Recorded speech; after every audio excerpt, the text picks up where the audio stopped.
নহয় তেওঁ কিহৰ কাৰণে আঙুলি টোৱাইছে মইতো নাজানো আৰু সঁচা কথা ক'বলৈ গ'লে ময়ো দেখিছো তেওঁ আচলতে আমি ভাল পোৱা নাছিলো তেওঁ মই এইটো কথাই কৈছিলো তেওঁক কোৱা নাই মোৰ দলীয় সভাপতিক কৈছিলো যে আমি সকলোৱে সমাজত যিসকলে দায়িত্ব পায় বা দায়িত্ব লয় দায়িত্ববাহী লোকে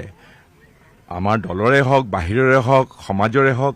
সকলোৱে এনেকুৱা কথা ক'ব নালাগে যিবিলাক কথাই আমাৰ সমাজত বিভাজন আনে আমাৰ সমাজত অশান্তি আনে কাৰণ কিছুমান স্পৰ্শকাতৰ সংবেদনশীল কথা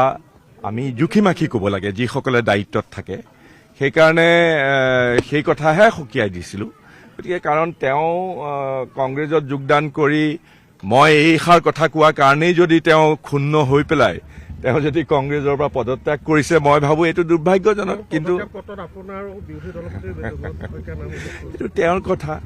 তেওঁ হয়তো ইয়াতো ৰাজনীতি কৰিছে মই নাজানো সেইটো কথা কিন্তু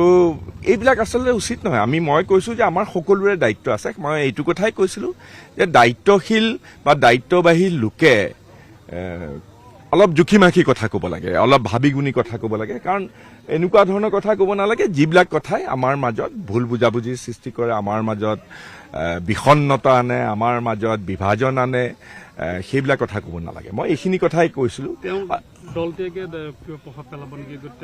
নাই মুঠেই নেপেলাই কি মুঠে দল ত্যাগ কৰিলে দল ত্যাগ কৰিলে কিহৰ প্ৰভাৱ পেলাব আমিনো কেতিয়া কৈছো জাতিতকৈ কংগ্ৰেছ ডাঙৰ বুলি কংগ্ৰেছে জাতিটোক শক্তিশালী কৰিবৰ কাৰণে সেই তেতিয়াৰ পৰা তেওঁ চাগে পাহৰি যায় অসমৰ ইতিহাস নাজানে গোপীনাথ বৰদলৈ কেনেকে অসমীয়াৰ অস্তিত্ব অসমৰ জাতিটোক অসমখনক ধৰি ৰাখিবৰ কাৰণে কেনেধৰণে যুদ্ধ কৰিছিলে কেনেধৰণেৰে গ্ৰুপিঙৰ প্ৰস্তাৱৰ পৰা অসমখনক নিজস্ব পৰিচয় নিজস্ব